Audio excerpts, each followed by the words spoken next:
சின்ன மருமகள் அடுத்த வர எபிசோட்ல பார்த்தீங்கன்னா, போஸ் வந்து அந்த மருந்து எடுத்துட்டே வரவே இல்ல. தமிழ்ச்செல்வி தான் எடுத்துட்டு வந்திருக்காங்கன்னு சொல்லிட்டு, சேதுபதிக்கு ஒரு சந்தேகம் இருந்துச்சு. இந்த சந்தேகத்துக்கு நமக்கு ஆதாரம் வேணும் அப்படின்னு சொல்லிட்டு பார்த்தீங்கன்னா, அவங்க வந்து அந்த எந்த மலைக்கு வந்து மருந்து தேட போனாங்களோ, அந்த மலைக்கே போறாங்க. அங்க ஏதாவது ஆதாரம் கிடைக்குமான்னு சொல்லிட்டு சேது வந்து தேடி போறாங்க.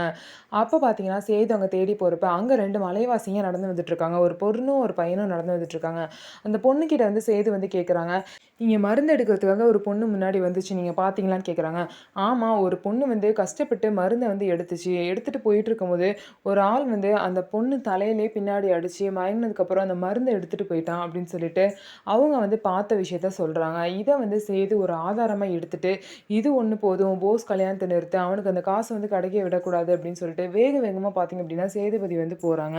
இன்னொரு சைடு பார்த்தீங்கன்னா, உண்மைய வந்து போஸ் பத்தின உண்மைய வீட்ல சொல்லாம, போஸ் ரொம்ப மோசமானவன் அப்படிங்கிறத சொல்லாம, காவியாவும் கல்யாணத்துக்கு ரெடி ஆயி வராங்க. இதே மாரி போஸோட அம்மாவும் கல்யாணத்த மட்டும் நிறுத்திறாதம்மான்னு சொல்லிட்டு கெஞ்சி வேற கேட்டுக்கிறாங்க. அதுக்கப்புறம் எல்லாரும் சாமி முன்னாடி நின்னு சாமி கும்பிட்டுட்டு இருக்காங்க. அப்ப வந்து போஸோட அம்மா, "அந்த ₹1,00,00,000 செக்க இப்பயே குடுத்துருங்க மாமா" அப்படின்னு சொல்றாங்க. ஸோ அந்த செக்கு போஸ் கைக்கு போய் சேருமா?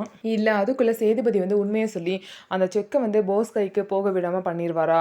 அப்படியே வந்து அந்த செக்கு கிடைக்காட்டியுமே, அவங்க 2 பேருக்கும் கல்யாணம் நடக்குமா? காவியாக்கும் போஸுக்கும் கல்யாணம் நடந்தாலுமே, அத வந்து எப்படி வந்து நிறுத்தப் போறாங்க? என்ன நடக்க போகுது அப்படின்னு சொல்லிட்டு வெயிட் பண்ணி பார்க்கலாம். நம்ம வீடியோ உங்களுக்கு பிடிச்சிருந்தா நம்ம வீடியோவை லைக் பண்ணிக்கோங்க. மறக்காம நம்மளோட சேனலை சப்ஸ்கிரைப் பண்ணிட்டு பாருங்க.